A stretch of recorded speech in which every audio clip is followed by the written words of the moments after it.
They handed me a 24-hour ultimatum to wipe my home off the map. No heads up, no back and forth, just a stark deadline stamped in unforgiving black ink, slipped into my mailbox like a quiet execution order. By the time I unfolded that letter, I could almost feel invisible eyes tracking me from the shadows along the riverbank. You know that prickling dread, like someone's already scripted your downfall before you've even stepped into the ring? Every rustle in the bushes tightened my chest like a vice. Every rap at the door echoed like the opening blow of a sledgehammer. What would you do if your sanctuary was suddenly hanging by a thread? It was 5:47 p.m. on a Tuesday when my quiet golden years flipped into a brutal legal showdown. I was lounging on the porch of my riverside cabin, watching the sunset streak the water with fiery reds and deep purples, when the mail van rumbled off into the distance. Nothing out of the ordinary, except for the certified envelope tucked under my welcome mat. It felt unnaturally heavy in my hands, like it carried the weight of bad news. After 2 decades as a county land surveyor, I'd honed a gut instinct for official papers, and this one screamed trouble from the get-go. The way it was addressed, just my name, no warmth, made me hesitate. That notice stopped me cold. You have 24 hours to begin dismantling your home. I scanned it 3 times, willing the words to change. My cabin, the fruit of 3 grueling years of labor, measuring each plank, aligning every corner with the exactness that defined my career, all condemned in a blink. The aroma of fresh pine from that first dawn, the sunlight dancing across the water through my windows, everything poised to crumble into dust. This wasn't about hazards. It was a trap to bury me before I could dig up their secrets. Looking back, this was no standard crackdown. It was a precision strike meant to erase what I'd built. And deep down, I sensed someone was gauging my every flinch.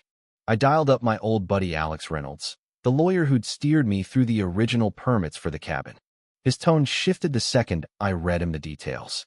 "Ethan, this reeks of foul play," he said, his voice laced with that sharp edge he got when spotting a scam. "Amendment 147? I've tracked every HOA tweak in this county, and that's news to me." Alex knew my setup inside out. We'd dotted every I, crossed every T on setbacks, eco rules, the works. This place wasn't just compliant, it was a model build. But as he grilled me on the fine print, I zeroed in on the first glaring flaw that would gnaw at me for weeks. The paper stock was off, not the usual HOA grade. I'd dealt with enough shady filings in my surveying days to spot the mismatches. The amendment had squeaked through with only 3 of 7 board members voting, and the notary stamp clocked in at 10:30 a.m., while the minutes claimed the meeting kicked off at 11:15. That timestamp wasn't a slip. It screamed premeditation, like they'd staged the whole charade beforehand. I'd seen forged docs before, and this stank of haste to cover tracks. Why the rush? And who had the guts to bend rules that could land them in hot water? The signatures raised another alarm. They looked too alike, almost traced. Then my eyes locked on the name at the bottom. Victoria Hale, HOA president.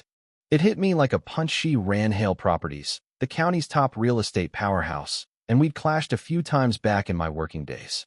She had a rep for bulldozing ethics in pursuit of deals, her grin always too polished, hiding something sharp beneath.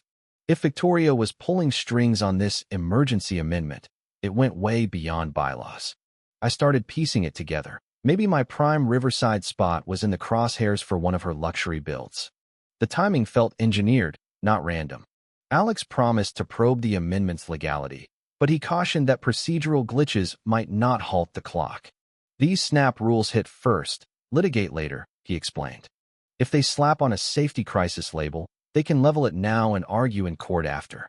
The thought slammed into mebbledozers at dawn, my life in shards while suits debated ink. I'd played by the book, paid every dime, leaped every hurdle. Now they aimed to raise it on a whim. The raw unfairness blurred my sight with fury. Staring at that crimson envelope again, another oddity jumped out. The amendment's sequential numbers showed it was prepped ahead, not a knee-jerk response. This was orchestrated, a chess move betting I'd fold under the pressure. Victoria Hale had bet wrong. Thought angling with a guy who'd mapped boundaries for 20 years was her misstep. But even as rage overtook the shock, I wondered if I was charging into a snare. It all seemed too slick for improvisation. Victoria Hale, I muttered, glaring at her scrawl. You've picked the wrong fight. The river sunset lost its serenity, turning ominous like the hush before thunder. 24 hours felt absurd, but my surveyor days taught me tight deadlines exposed true motives. If she wanted battle, she'd learn what happens when you back a man who knows land law like his own pulse into a corner. Yet as night cloaked the water, one question loomed. How deep did this go? My instincts fired up, methodical as ever. She'd regret this. 6 a.m. Sharp the next day, diesel growls yanked me from sleep. The clock blinked 6 o'clock, but they weren't waiting for my deadline. Peering out, an excavator loomed in my yard, its claw reaching like a beast on the hunt. The foreman, a grizzled vet in his 50s sporting a Hale Properties tee, shoved an invoice at me before I'd laced my boots. HOA demo service, he grunted. $12,800, net 30. My gut twisted at the time a stamp. This was premeditated overkill. Whoa. I steadied my voice as chaos brewed. The notice gave me till evening. It's barely dawn. He shrugged, flashing a addendum. Emergency hazard decree, inked by Victoria Hale at 11:43 p.m. Yesterday. Now my cabin was an imminent threat, greenlighting instant teardown. She'd checkmated me before I even moved. That's when Jordan Pierce arrived, clipboard clutched, jittery as a cornered mouse. Jordan was the HOA secretary, a mid-30s kid who always seemed out of place in meetings. Sorry about this, Mr. Carter, he mumbled, eyes dodging mine. MS. Hale pushed for immediate action after last night's inspection flagged structural risks. His glance flicked toward her office like she might be eavesdropping. I demanded the report. He fumbled, admitting no copy on hand. Did the check even happen? The machine's arm swung, shattering my Haven 3 years of toil gone in flashes. I wanted to roar, halt them, but I stood frozen, rage and grief warring inside. Each plank I'd measured, every nail driven with care, pulverized by a stranger. Kitchen remnants scattered like confetti. Heartbroken? Furious? Both twisted into one. The crew moved like pros, hinting at routine. How many lives had Victoria crushed while Jordan fidgeted on the sidelines? This is the third urgent teardown this year, he whispered when pressed, then backpedaled. I mean, third emergency. No pattern, though a mess. Hale's just vigilant on safety. But his twitch said otherwise. He'd witnessed enough to know it was profit, not protection. I filed that away for later leverage. He clearly had more to spill, away from prying years. By midday, rubble was all that remained. Jordan's final tally, $18,400, cleanup and penalties included, 18% annual interest if late. When I quizzed him on similar cases, nerves flared. Mr. Thompson 2 years back his extension got hit for violations. And MS. Ramirez last spring, her shed. So Victoria's playbook was well worn, a cycle of shocks and bills. Patterns emerged, fueling my suspicions of bigger games. What grabbed me was Jordan's slip about a looming $5,000 per home emergency levy for vital upgrades. His tone lacked faith. $5,000 across 112 homes. Over $500,000 funneled to Hale Properties. The genius was diabolical. Fabricate crises, squeeze fees, bankroll her empire. Residents footed bills while she expanded, Jordan unwittingly chronicling the heist. As the truck hauled my cabin's corpse away, Jordan passed one last form. Extra charges for permits, eco-assessments. Tearing down mirrored buildings, red tape ironic. But the machine's polish screamed profit scheme, not urgency. Victoria had monetized HOA muscle, turning me into her newest mark. Standing amid tire ruts and debris, I saw her blunder. Demolishing my home freed me to wage total war. No stake left to lose.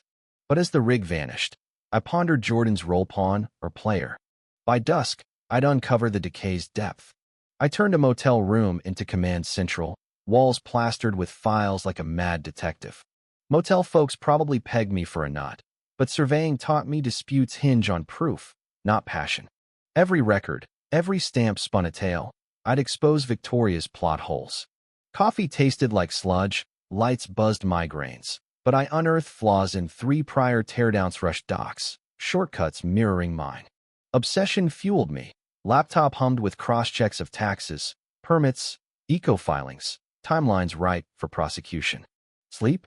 Optional. Meals. Vending junk. Caffeine. Industrial levels. Then Alex hit pay dirt. Victoria snagged developer rights for peanuts. Ethan, you won't believe the bankruptcy logs. He buzzed, papers rustling. Remember Riverside Estates LLC, the outfit that platted your neighborhood in 2020? I'd surveyed their early phases before they tanked. The buy timed too neatly, like she'd lurked. What Alex unveiled rewrote my nightmare. The rights auctioned post-crash, and guess who scooped them for $50,000 in September 2022? Hill Properties, LLC. Victoria had seized neighborhood reins on the cheap, poised to profit from every call. Residents? Clueless to her dual hats. Auction docs showed her solo bid fishy planning. Rights now valued at $2.4 million. She'd flipped gold from dross while steering decisions her way. But the twist gutted me. Victoria wasn't just owner, she was elected HOA head, a conflict-screaming bias. Every emergency vote, fee hike, crackdown padded her pockets at our expense. Admirable in its boldness, if crooked, folks paid her to rig the game against them. Those teardowns? Not safety land grabs for her flips. Alex's dig showed every amendment in 2 years bore my notice's sins, pre-signs, wonky stamps, ghost meetings. She's looted the HOA like a piggy bank, Alex said. No one noticed till now. Public requests revealed $400,000 funneled to Hale for services, inspections, cleanups, markups obscene but legal. Crises equaled cash. We funded our chains. The shaker?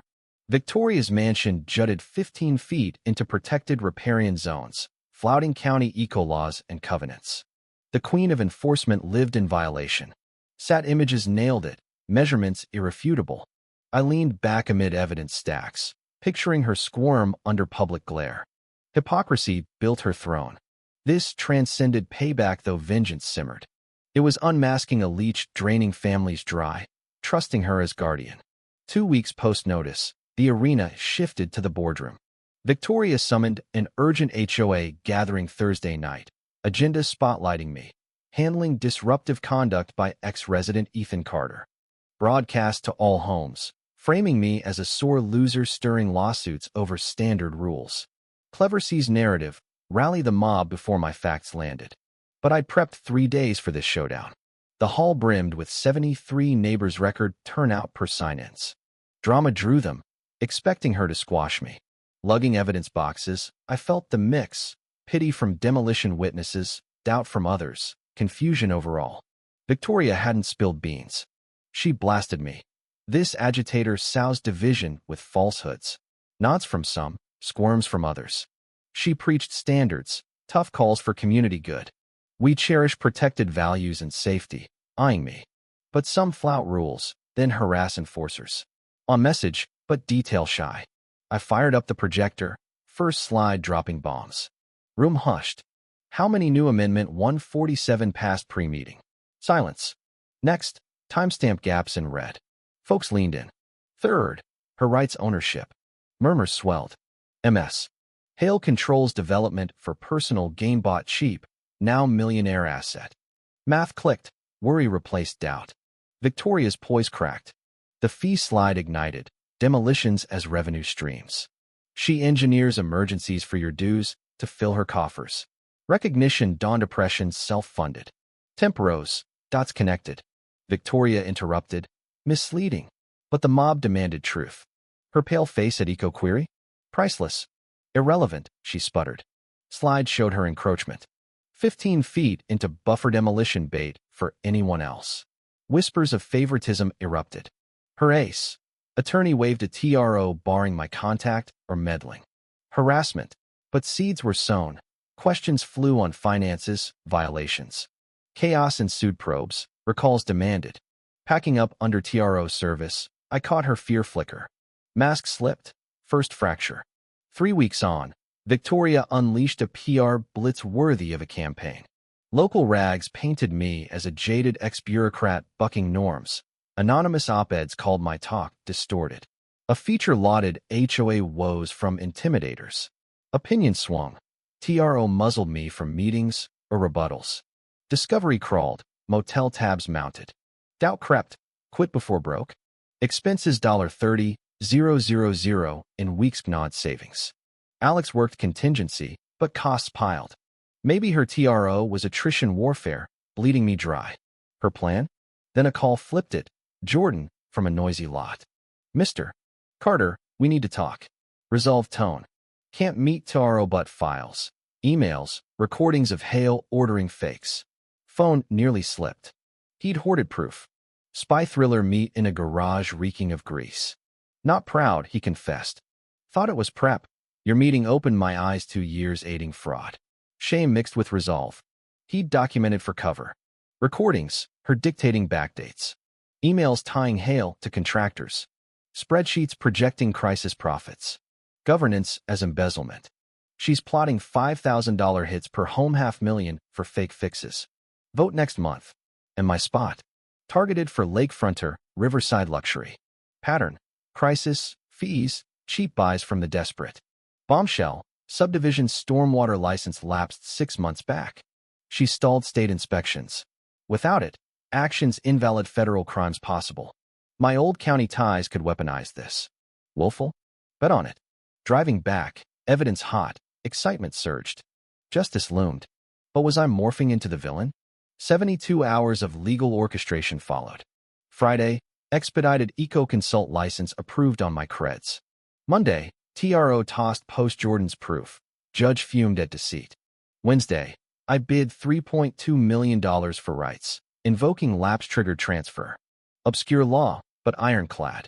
Court handed me reins. Victoria, crisis queen, faced her own undoing. Her negligence forfeited her $2.4 million prize to the man she'd ruined. 11:59 p.m. Wednesday, as new holder, I filed. Fees tripled to $3,750 monthly for compliance, probes, transition. Notices mailed. Thursday dawn, I hit her doorstep sprawling riverside palace, ill-gotten luxury. Robed, shocked, she took papers, cycling confusion to panic. Impossible. I own those rights. I echoed her.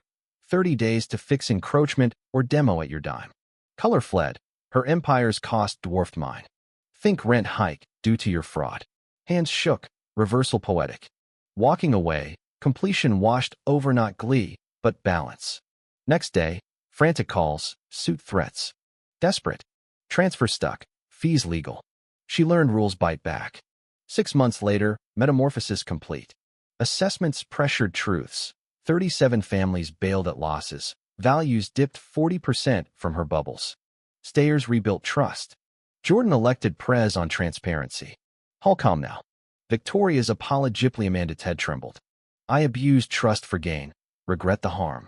Assets liquidated for reimbursements meager. Probes widened. License revocation. Jail loomed. Fraud spanned counties. Hundreds hit. Community offered me rights buyback at fair value 97-0 vote. I rebuilt my cabin greener, SolarEd, Eco Plus. Office frames her envelope. 24-hour folly. Costliest HOA blunder. Calls flooded for consults. My biz boomed. Exposing HOA rot statewide. Case legendary, sparking reforms.